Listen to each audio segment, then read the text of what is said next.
Hey there, I'm Lisa Bishop of the Christian Working Woman, and it's time for another coaching moment to help you thrive in your career and life.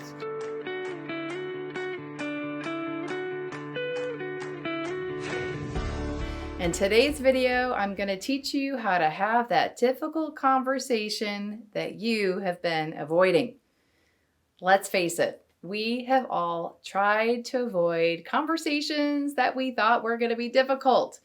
Whether you're in the workplace or at home with a coworker or a friend, difficult conversations are all around us, but way too often we avoid them out of fear of not knowing what to say, or maybe we even think that having that difficult conversation is going to in some way jeopardize the relationship.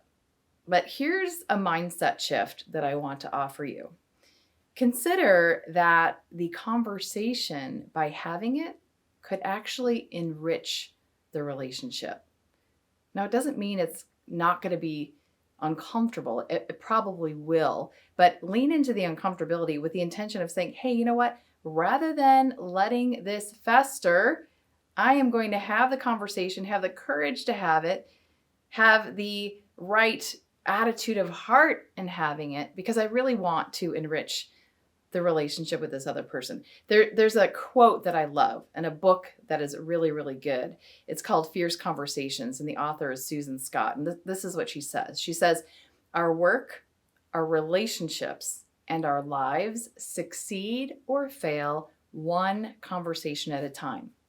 While no single conversation is guaranteed to transform a company, a relationship, or a life, any single conversation can.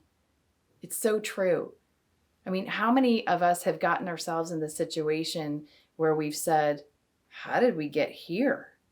Maybe it's in a broken friendship or even a divorce or fired from a job or you name it. We all have that how did we get here moment. And I would say that we get here if we look in the rearview mirror and see what are the conversations that have been missing or that we have avoided out of fear.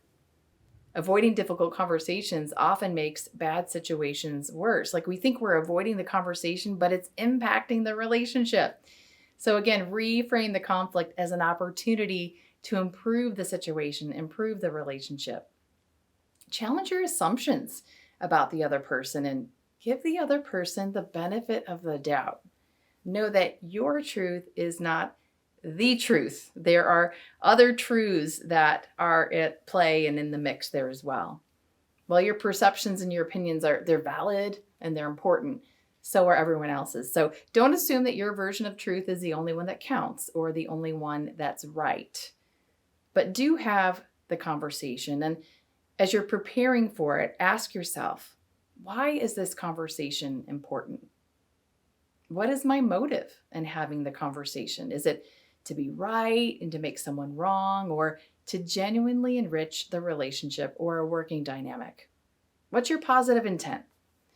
What are the judgments or assumptions that you may have made about that person or situation? And what is at stake if the conversation is avoided? There are prices that we pay for conversations that we do not have. And again, remember that difficult conversations, and by entering into them, you may be very surprised at the outcome. I remember, gosh, this is a couple of years ago, I was at church and I was talking to a friend of mine, and another woman, friend of ours, walked up and was kind of on the peripheral. And I acknowledged her, but I was still, maintaining eye contact with the initial person I was having the conversation with. And wrapped up the conversation, left church. I'm rolling up to my condo in the city and my phone rings, and it's my friend, we'll call her Carrie. And she basically was checking in, and she said, hey, I just wanted to check in to make sure that there's nothing between us, like everything's good, that we're okay. And I was like, yeah, why do you say that? And she went on to say that she felt like I was mad at her because when she walked up into the conversation at church, I didn't really engage her as she desired to be engaged. And I was like, Carrie, I am so sorry. That was completely not my intent. I realized that was the impact that I had, but we're cool. And I just remember her being really grateful because she was super scared to have the conversation with me, not knowing how I was going to respond. But by her being honest and me knowing how I impacted her, I really respected that actually. And I was really, really grateful. And she was grateful for the way that I received the conversation as well. And so we know that we need to focus on the attitude of our heart when we're having these conversations with other people. And remember that again, the goal is to enrich the relationship. That conversation that you're avoiding right now will become a bigger thing down the road, and it will just kind of fester, kind of like that story, The Princess and the Pea. It's just a little pea in the mattress, but it feels bigger than that, and it starts to even wreak havoc and get more uncomfortable. That conversation that's difficult that you're avoiding, have it. Muster up the courage to have that conversation. You might be really pleasantly surprised at the outcome. Well, if you're looking for a coach to help you grow personally and professionally, check out our transformational coaching, where we're going to help you move from where you are to where you want to be. You can visit our website at christianworkingwoman.org to learn more and connect with a coach today.